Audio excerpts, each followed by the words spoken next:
Je peux vous poser une question? J'ai 1 million de questions à te poser. À mon tour, j'ai une question. Mais tout cela ne répond pas à ma deuxième question. Alors, je pose la question, monsieur le président, je pose la question, messieurs les jurés, je pose la question à tout le monde. Pourquoi me posez-vous toutes ces questions? Je sais que tu n'aimes pas les questions, l'Indien. Question à tout, André Berkoff. Ça fatigue pas toujours de poser des questions tout le temps? Eh bien, ça ne fatigue jamais de poser des questions, parce que si on n'est pas là pour avoir question à tout, je ne vois pas ce qu'on fait. Je ne vois pas quelle est notre utilité. On est là pour poser des questions et pour qu'un certain nombre de gens répondent. Ce sont des gens qui savent ce dont ils parlent. Effectivement, on ne les choisit pas parce qu'ils bavardent du matin au soir dans les chaînes en continu ou autres. C'est parce qu'ils ont des choses à dire. Charles Aloncle, bonjour. Bonjour. Vous êtes député de l'Hérault, vous êtes porte-parole du groupe UDR et vous êtes, et c'est pour ça que vous avez notamment venir, président de la commission d'enquête sur l'audiovisuel public qui actuellement suit son cours. Alors, je rappelle juste 2-3 phrases entendues quand même depuis déjà quelque temps. Delphine Ernotte, PDG de France Télévisions, qui disait oui, il y a beaucoup trop de mâles blancs de plus de 50 ans, il faut quand même pallier cela. Qui disait aussi, nous ne sommes pas nous voulons montrer la France telle qu'on voudrait qu'elle soit et non pas la France telle qu'elle est. Parole absolument prononcée à plusieurs reprises. Je rappelle aussi les paroles de la présidente ou la patronne de France Inter. On peut parler de tout. On n'en a aucune liste noire ou quoi que ce soit. Mais attention, sur l'échauffement climatique, sur le climat, pas question là. Il n'y a pas opposition, il n'y a rien à dire. Ça s'appelle la diversité. Et enfin, je voudrais un peu rappeler ce qui s'est passé récemment sur la labellisation, puisqu'on est en pleine labellisation en ce moment. Je rappelle rapidement, on en avait déjà parlé hier, juste quelque chose, vous n'avez peut-être pas entendu, ça date de 2020. Un ardent défenseur de la liberté d'expression et vraiment qu'on devrait suivre. Écoutez. Science et la liberté d'expression. Ça veut dire que dans notre pays, la France, quiconque qui est journaliste peut s'exprimer librement sur le président de la République, le gouvernement, la majorité politique comme la minorité et sur le reste du monde. Le président Macron, en octobre 2020, à Al Jazeera, il recevait la télévision Al Jazeera, parfait. Mais en même temps, on l'a vu encore hier, 4 ans après, 5 ans après très exactement, un clip de l'Élysée, un clip donc on peut dire de propagande, en tout cas un clip de communication. Écoutez. Emmanuel Macron envisage un label pour les médias. Il y aurait les bons médias et les moins bons. Comment ne pas voir dans cette initiative une tentation autoritaire d'un président mécontent du traitement médiatique et qui souhaite imposer un récit unique? Je propose un nom pour ce nouveau service de communication, la Pravda. Jamais la menace totalitaire n'a été aussi présente, aussi probable depuis la peste brune et la peste rouge qu'avec la Macronie finissante. C'est pas l'État qui doit vérifier. Si c'est l'État qui doit vérifier, là ça devient une dictature. Mais il faut que les journalistes garantissent à leurs lecteurs qu'eux ont vérifié avec une déontologie, donc ils sont les garants entre eux. Je pense que c'est important qu'il y ait une labellisation faite par des professionnels qui puissent dire ça c'est des gens qui sont sérieux, ça c'est pas des gens qui informent. Alors, Charles Aloncle, on est vraiment au cœur du sujet de cette commission d'enquête sur l'audiovisuel public. On pourrait aussi parler de l'audiovisuel public privé, mais restons là-dessus. Alors, effectivement, il pose de vraies questions. D'abord, c'est intéressant de voir le Macron de 2020 et le Macron de 2025. Pas tout à fait la même chose. Il dit, c'est pas à l'État de vérifier, c'est aux journalistes. Mais quels journalistes? Enfin, j'en parle moi en tant que journaliste, mais on est nombreux. La labellisation. Et au fond, je voudrais d'abord vous demander... qu'est-ce qui a fait que cette commission d'enquête a décidé comment et pourquoi? Elle a été décidée, chaque groupe parlementaire d'opposition dispose une fois par an d'un droit de tirage. Donc chaque groupe parlementaire à l'Assemblée peut commettre une commission d'enquête annuelle. On l'a décidé après les vacances d'été, suite à un certain nombre d'entorses aux principes de neutralité, d'indépendance, d'honnêteté, de pluralisme, qui, je le rappelle, sont des principes inscrits dans la loi. La dernière grande loi sur l'audiovisuel, c'est la loi Léotard de 1986. Et des principes qui ont été rappelés à plusieurs reprises par le Conseil constitutionnel lui-même dans un certain nombre de décisions. Donc, la neutralité, notamment l'audiovisuel public, c'est considéré comme l'un des piliers de notre démocratie. Et pourtant, vous l'avez rappelé, on a par exemple Madame Adèle Vendrette, qui est directrice de France Inter, qui assume que France Inter doit être une radio résolument progressiste. Première rupture majeure avec cette obligation légale qui incombe à l'ensemble des personnes dépositaires d'une mission de service public. Pourtant, cette personne n'a rien eu. On a Madame Ernotte, à la tête de l'une des premières rédactions européennes, c'est près de 4000 journalistes, France Télévisions, près de 10 000 salariés, ça nous coûte près de 3 milliards d'euros par an.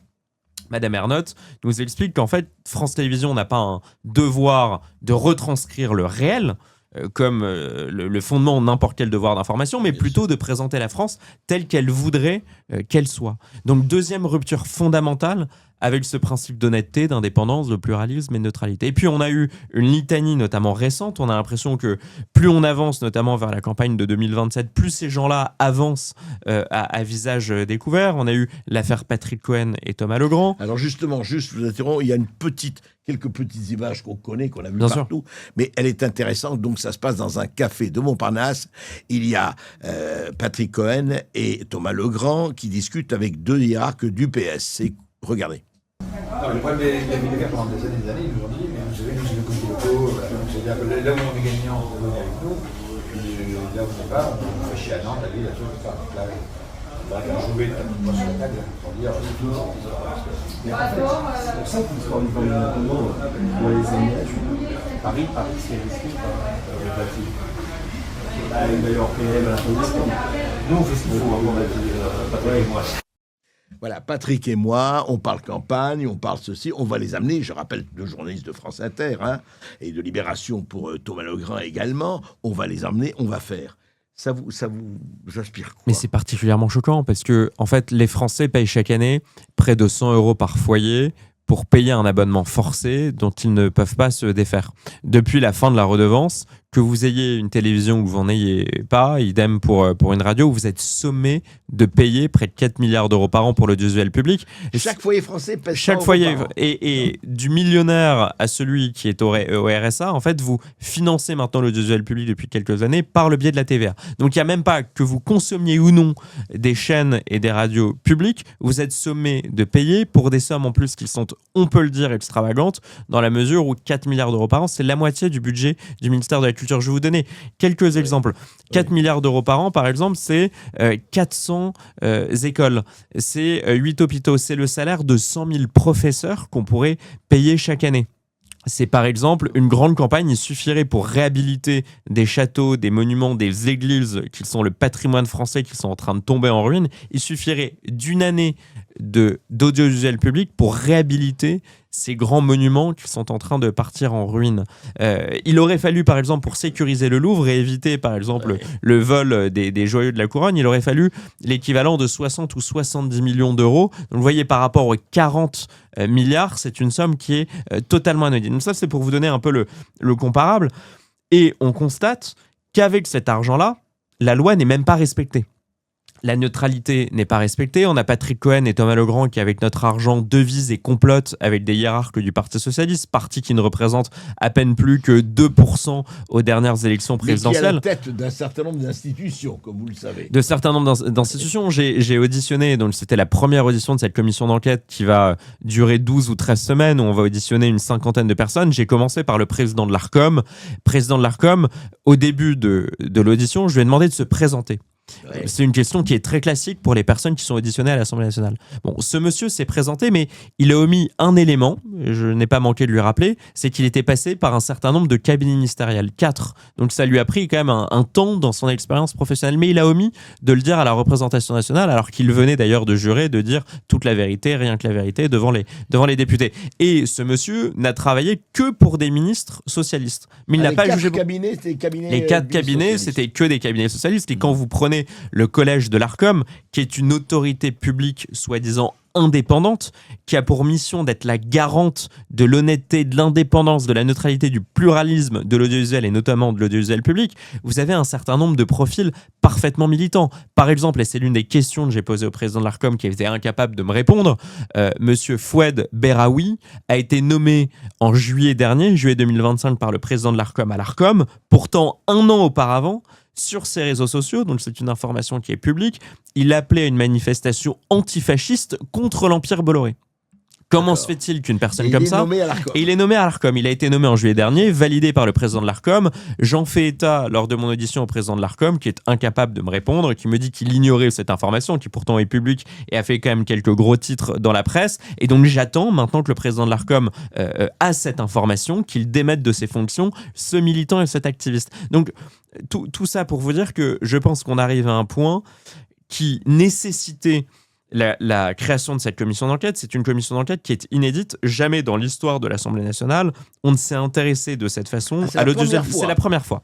Ah oui, c'est la première fois. Première fois qu'on s'intéresse au l'audiovisuel public à l'Assemblée nationale. Exactement, c'est la première fois qu'il y a une commission d'enquête, alors que pourtant ça fait un moment. Et je pense que sur la litanie d'entorses qu'on peut constater, récemment c'était encore une comparaison extrêmement indigne entre Jordan Bardella et Adolf Hitler qui a été faite sur le plateau de France 5. On a Mathieu Pigasse. Mathieu Pigasse, il faut savoir, il est à la tête de Media One. Media One, c'est la première société de production qui bénéficie le plus de l'argent public de France Télévisions. Ils prennent un peu plus de 100 millions d'euros par an d'argent public financé par France Télévisions. Une société de production prend 100 millions d'euros par an. Exactement, Ah oui, par l'argent public. Dans la 5, c'est à vous, je ne sais pas Ils si font voilà, exactement, ils font C'est dans l'air, ils font un certain nombre de C'est à vous, les grandes émissions de France 5. Et ce monsieur Pigasse est invité dans l'émission de Caroline Roux, émission de France 2, heure de grande écoute, à 21h en direct, sans contradictoire, présenté comme un simple chef d'entreprise. Et il vient pendant 20 minutes déverser sa haine du RN. Et je le cite, il explique que le RN est un parti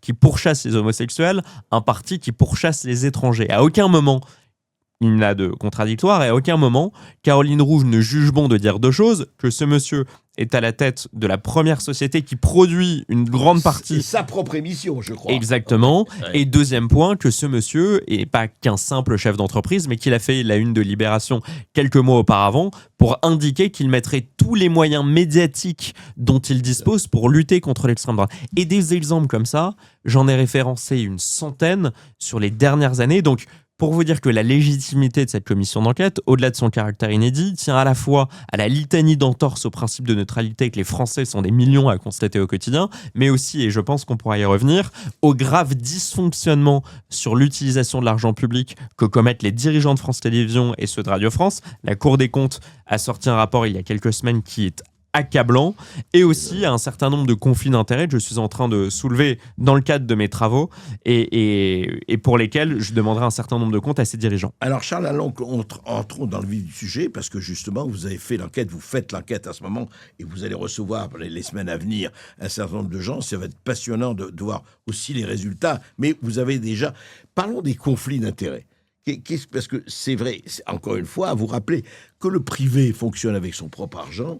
Chacun fait ce qu'il veut, on aime, on n'aime pas, et puis on tourne le bouton si on n'est pas content. Mais le public, on est obligé, nous, que je veuille ou pas, de payer 100 € par an pour, effectivement, subventionner l'audiovisuel public.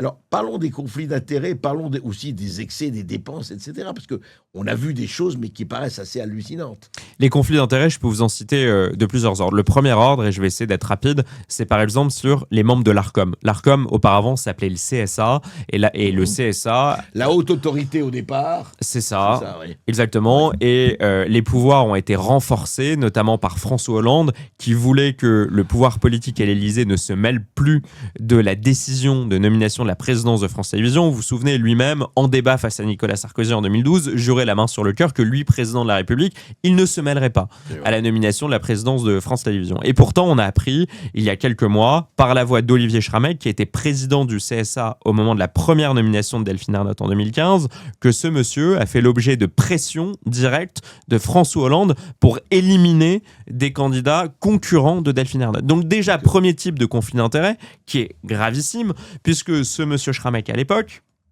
était payé par les impôts des Français pour être parfaitement hermétique à toute forme de pression du pouvoir politique. Donc j'auditionnerai M. Schramek pour qu'il rende compte de cette entorse-là. M. Hollande aussi, qui, je vous le dis un peu en exclusivité, mais j'ai appris ce matin qu'il refusait d'être auditionné à cette commission d'enquête, alors que ce n'est pas possible. Quand vous êtes convoqué à une commission d'enquête, c'est... Surtout qu'il est député lui-même. Exactement. Donc il refuse, donc probablement qu'il n'a pas envie de rendre des comptes et de répondre répondre à M. Schramek qui explique qu'il lui a mis la pression contre la loi pour nommer la présidence de France Télévisions. Donc vous avez déjà un premier type de conflit d'intérêts, c'est celui entre les membres de l'Arcom, le pouvoir politique, qui passe un certain nombre de consignes pour favoriser notamment la candidature de Delphine Ernotte. Je le rappelle, elle vient d'être reconduite pour un 3e mandat, c'est parfaitement inédit. Il y a quasiment aucun président de France Télévisions qui ne serait... C'est la première fois qu'il fait 3 mandats. Première fois. Et même pour 2 mandats, c'est extrêmement rare. Et ça devrait être justifié par un bilan fantastique. Sauf que Madame Ernotte, on a appris par le rapport de la Cour des comptes que depuis qu'elle est à la tête de France Télévisions, elle a cumulé un déficit de plus de 81 millions d'euros. Alors que, ce qui m'interroge beaucoup, elle nous explique depuis qu'elle est à la tête de France Télévisions, chaque année, elle se félicite de mettre les comptes de France Télévisions à l'équilibre.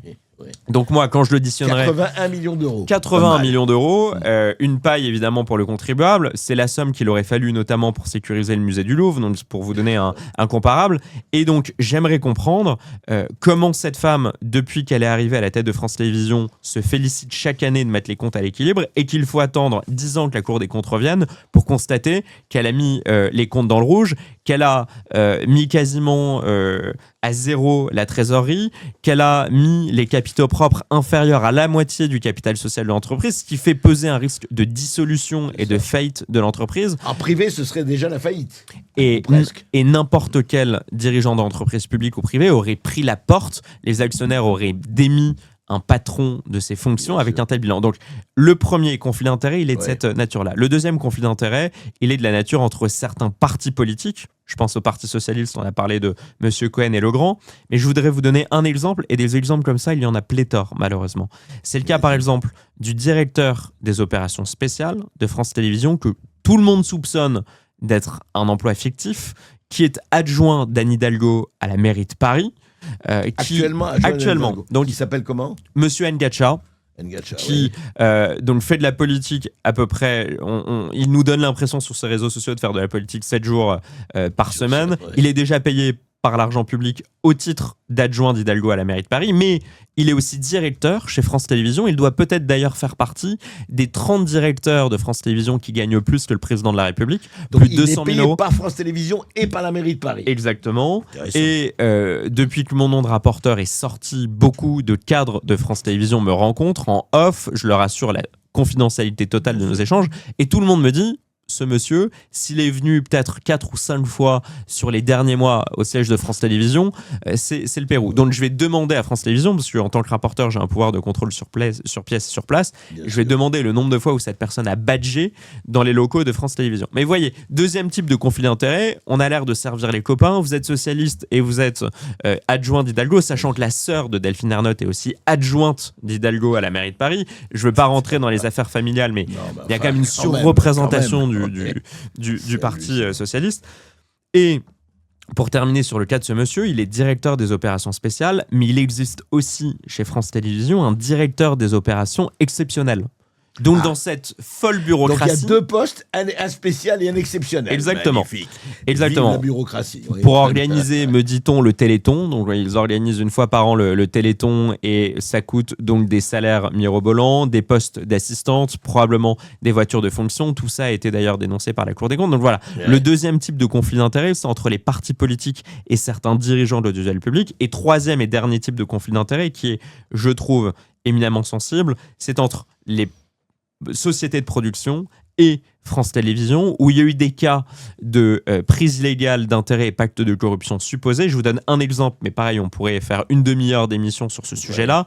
Je vous prends un exemple concret, c'est le cas de Madame Nathalie Darigrand, qui était l'ancienne directrice générale de France 5. Ancienne directrice des programmes de France Télévisions, personnalité très importante.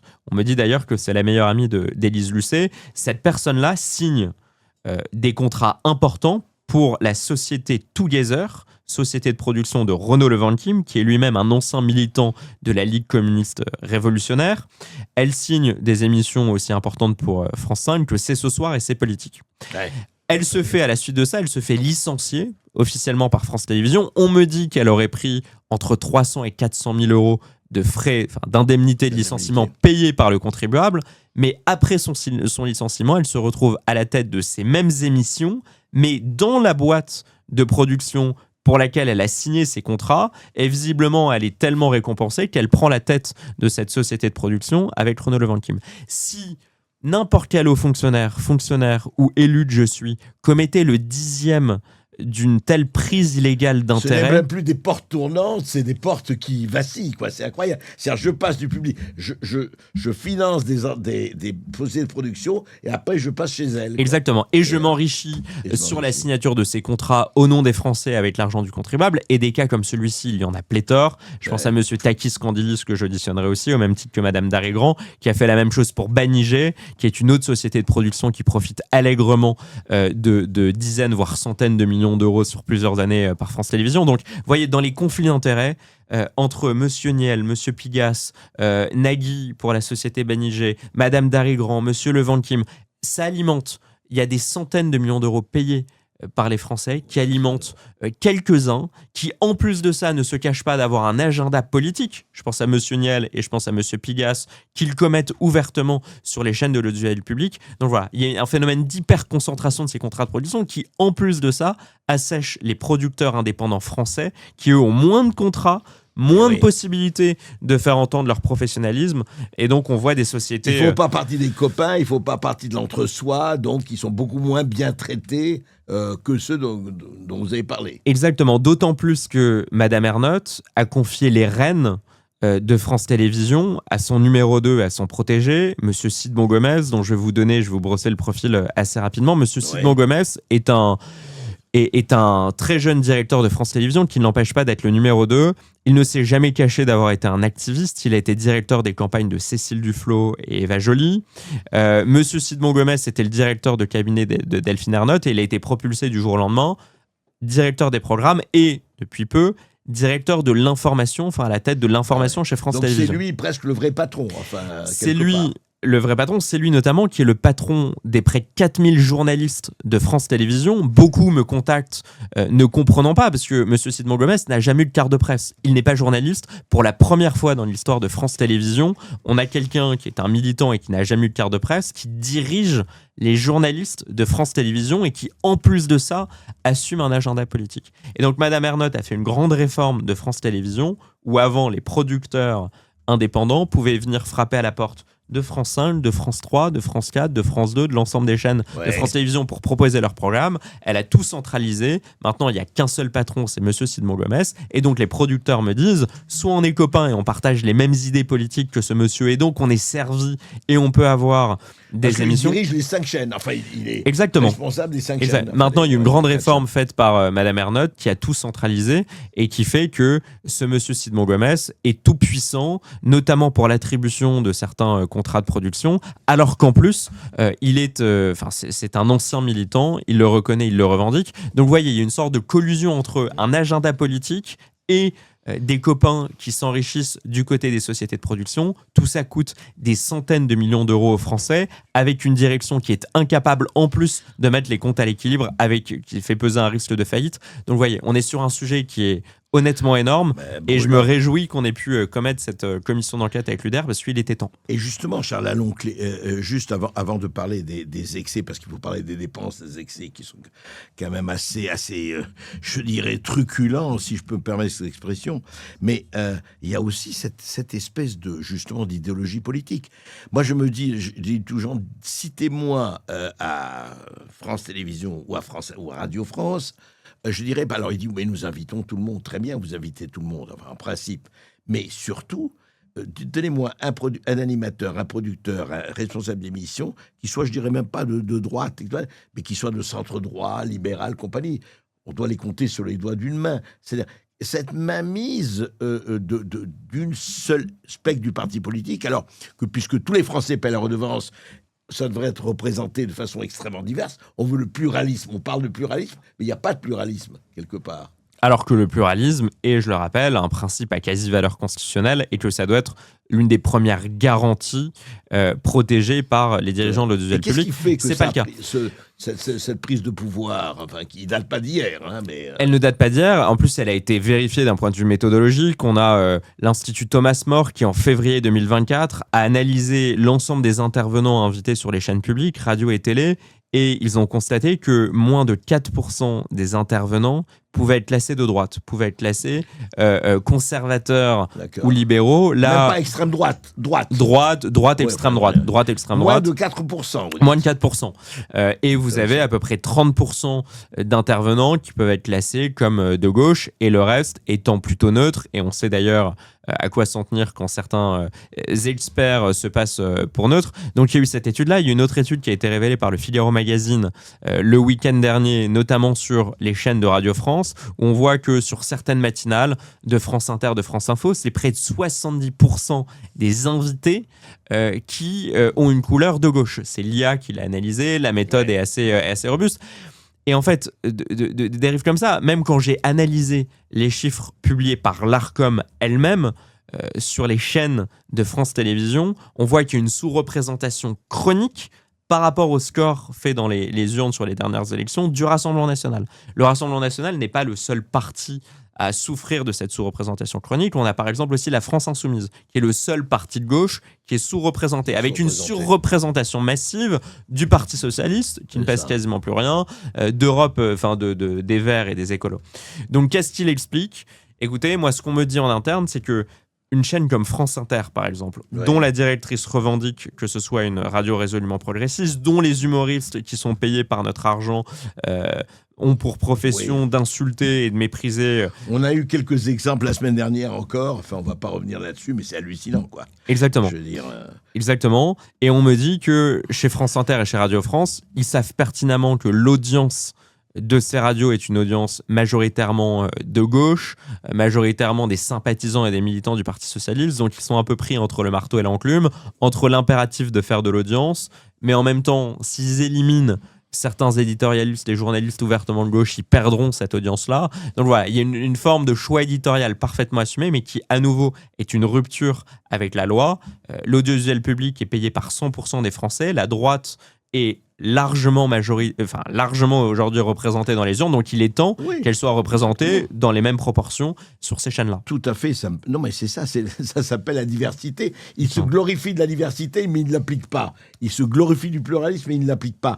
Alors, dernier chapitre, Charles Aloncle, parce que je crois que vous avez déjà eu, plus que eu vent, vous avez déjà, sur ces dépenses excessives, parce qu'il y a ce côté quand même hallucinant. On a parlé d'un certain festival de Cannes, on parle de voitures de fonction, de chauffeurs de taxi, etc. Qu'en est-il exactement ? La Cour des comptes, et je voudrais revenir sur ce point qui est très sensible, l'audition de la Cour des comptes a lieu demain. Je compte leur poser 2 questions principales. La première, c'est qu'on me dit que Delphine Ernotte et la direction de France Télévisions auraient fait pression sur les membres de la Cour des comptes pour décaler la sortie du rapport après la reconduction de Delphine Ernotte. Donc pour que l'Arcom, la tutelle de l'État... Oui, c'est ça, que le rapport de la Cour des comptes n'aurait pas été diffusé avant pour qu'elle soit réélue de façon confortable. Exactement. Et donc il y a un mail que l'on m'a transmis, j'en garde pour l'instant la confidentialité, mais qui aurait été rédigé par M. Tardieu, secrétaire général de France Télévisions, à la demande de Mme Ernotte, envoyé au président du pôle culture de la Cour des comptes et à l'ensemble des membres de la Cour des comptes qui rédigeaient ce rapport pour demander de façon insistante à ce qu'il soit publié après la reconduction de Delphine Ernotte, ce qui serait honnêtement un cas extrêmement grave. C'est grave.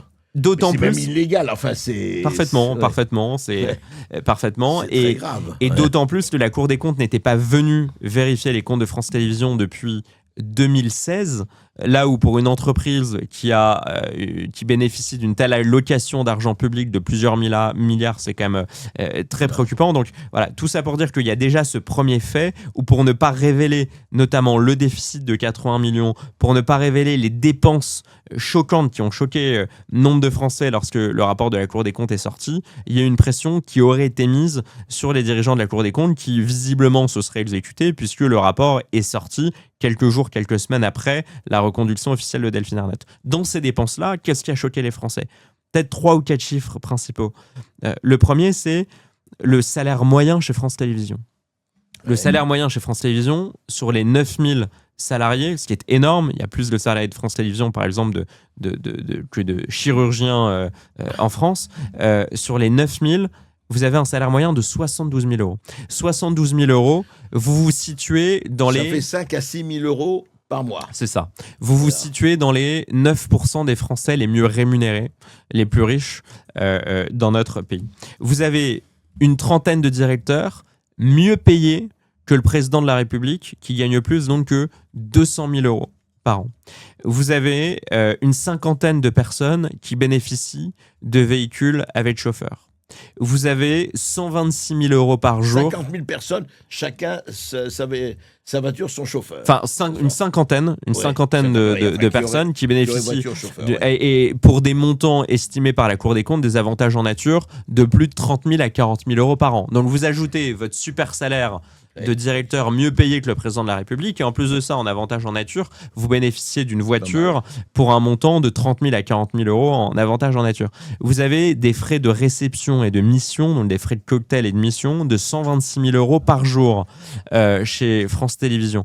Vous avez un CSE avec un certain nombre de châteaux, dont une piscine a été rénovée pour 1 million d'euros. Enfin voilà, il y a un certain nombre de dépenses comme ça, des 10 000 euros par jour de frais de taxi, des dépenses comme ça où on voit que ça donne l'impression, en tout cas, qu'il y a une espèce de caste hyper privilégiée qui vit sur l'argent du contribuable en délivrant un catéchisme quotidien et en n'ayant absolument pas le moindre professionnalisme quant au respect des objectifs de neutralité et de pluralisme. Mais voilà, ces gens-là vivent grassement à l'heure où, à l'Assemblée nationale, on peine à boucler un budget, à l'heure où on a du mal à trouver des pistes de réduction de la dépense publique, et que le choix, depuis plusieurs années, la facilité est faite, de demander toujours plus d'efforts aux Français en augmentant leurs taxes, leurs impôts, à ceux qui travaillent, aux entreprises, aux libéraux, aux indépendants, aux artisans, aux commerçants. Donc en fait, j'ai vraiment l'impression qu'il est temps de remettre tout ça à plat, qu'il est temps probablement de faire une grande réforme de l'audiovisuel public. Ce sera le sens de mes recommandations, parce que j'aurai la charge de rédiger ce rapport. Ce serait pour quand? C'est prévu pour quand, le rapport de... Les dernières auditions sont prévues pour février, et je vais me laisser le mois de mars pour rédiger le rapport, et donc je le présenterai à la fin du mois de mars. Mais vous voyez, cette commission d'enquête, pour résumer, elle porte sur les entorses au principe de neutralité, elle porte sur les graves dysfonctionnements financiers et budgétaires des entreprises de l'audiovisuel public, et elle portera aussi sur les principaux conflits d'intérêts qui minent la mission du service public de l'audiovisuel. Vous avez très très bien résumé et expliqué, Charles Laloncle. Alors la dernière question, je ne veux pas préjuger évidemment de votre rapport et de la rédaction de votre rapport, mais c'est une question qui est posée par beaucoup de gens. Est-ce que vous seriez, vous, pour la privatisation de tout ou partie de cet audiovisuel public? Alors, les choses étant ce qu'elles sont et ce qui se passe, est-ce que pour vous, il faut aller jusque-là ou pas, ou quel est votre C'est une très bonne question qui me semble parfaitement légitime. Je ne suis qu'aux prémices de cette commission d'enquête. Je n'ai réalisé qu'une audition sur la cinquantaine que je souhaite réaliser. Et dans ces auditions, on aura Delphine Ernotte, Sybille Veil, M. Simon Gomez dont je vous ai parlé, j'espère François Hollande, Léa Salamé, Patrick Cohen, Thomas Legrand, M. Niel, M. Pigas, Nagui. Enfin, vous voyez, des grands noms qui, je pense, pourront vraiment nous éclairer sur toutes les questions qu'on se pose. Je ne veux pas aujourd'hui donner la moindre conclusion. Je préfère attendre que toutes ces auditions soient réalisées, d'obtenir un maximum de réponses aux questions que je me pose et que des millions de Français se posent. Il y en a beaucoup qui m'écrivent, notamment sur les réseaux sociaux, et qui me suivent, qui suivent ces auditions, qui me donnent des propositions de questions, et que, en leur nom, d'ailleurs, je me permets aussi de donner, donc qu'ils n'hésitent pas aussi, parce que mon rôle, c'est d'être le représentant du peuple et de poser aussi des questions que beaucoup de Français voudraient poser à Madame Ernotte ou à Léa Salamé. Donc voilà, je ne veux pas me précipiter, je ne veux pas donner des conclusions avant la remise du rapport. Ce que je constate pour l'instant à l'état de mes travaux, c'est qu'il y a de graves problèmes, de graves dysfonctionnements qu'ils portent sur la neutralité ou sur l'utilisation de l'argent public. Et je pense que le rapport donnera des pistes radicales et importantes pour remettre à flot et sauver ces chaînes qui fonctionnent sur l'argent du contribuable. Oui, je crois que c'est ça le plus important. Évidemment, la question de la privatisation sera posée d'une manière ou d'une autre, mais je comprends très bien que vous n'avez pas donné aujourd'hui ces résultats-là. Dernière chose qui est intéressante, je ne savais pas, c'est que vous êtes la première commission, enfin, c'est la première commission d'enquête sur l'audiovisuel public. C'est énorme. Eh bien, écoutez, nous attendons cela parce que La moindre des choses, ça s'appelle, vous savez, liberté, égalité, fraternité. Où est l'égalité dans tout ça? On la voit très très peu, elle est vraiment dissimulée. En tout cas, écoutez, c'est du bon travail, c'est un travail important et c'est un travail d'élucidation et de transparence qui me paraît fondamental. Merci Charles Alonc. Merci de votre invitation. Oui. Des questions des auditeurs. Bien sûr, bien sûr. Allons-y. Alors, il y a une question qui revient très souvent, qui a été posée plusieurs fois, c'est quelles vont être les sanctions ou les conséquences du rapport parlementaire à la fin de l'enquête?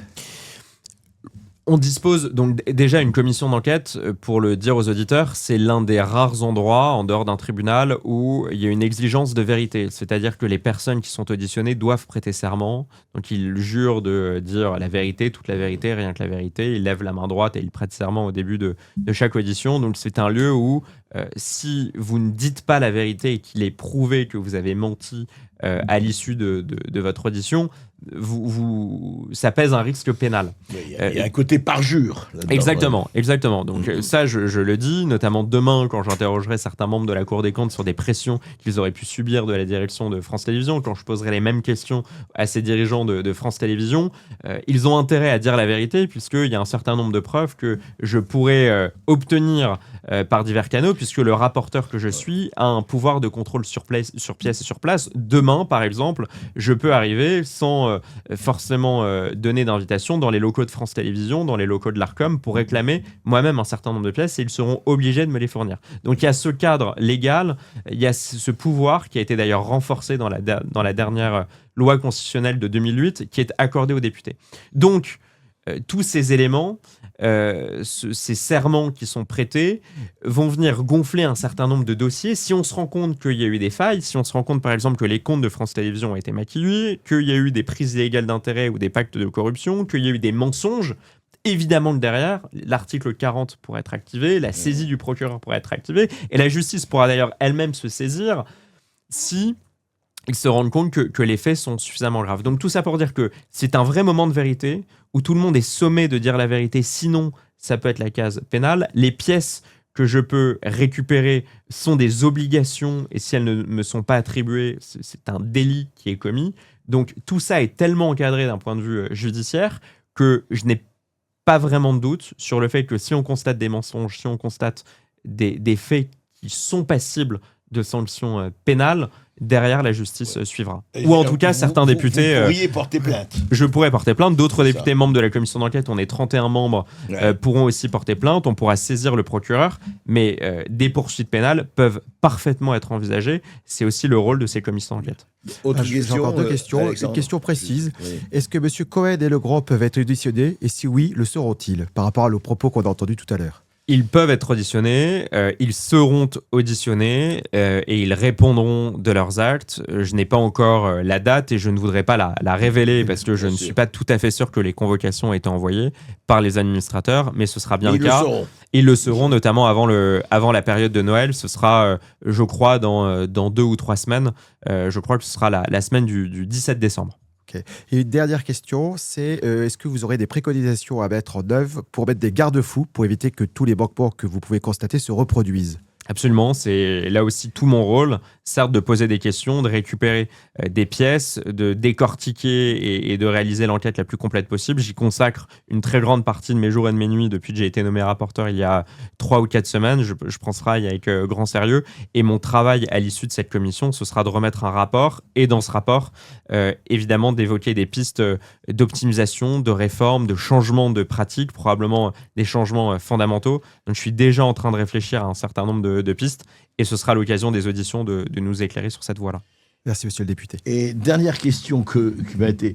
Et c'est intéressant parce que aussi le peuple des journalistes réagit. Vous avez beaucoup de gens qui sont venus vous voir, évidemment, dont toi et dont nous protégeons nos sources et vous protégez leur anonymat, vous avez totalement raison. Je voulais savoir, beaucoup de gens sont venus vous voir? Énormément. Depuis que mon nom est sorti dans la presse comme rapporteur, beaucoup de cadres, de directeurs, de techniciens, d'anciens membres, notamment de France Télévisions, de Radio France, de producteurs, d'anciennes personnes dans certaines grosses sociétés de production sont venus me voir pour me faire état de faits accablants accablant.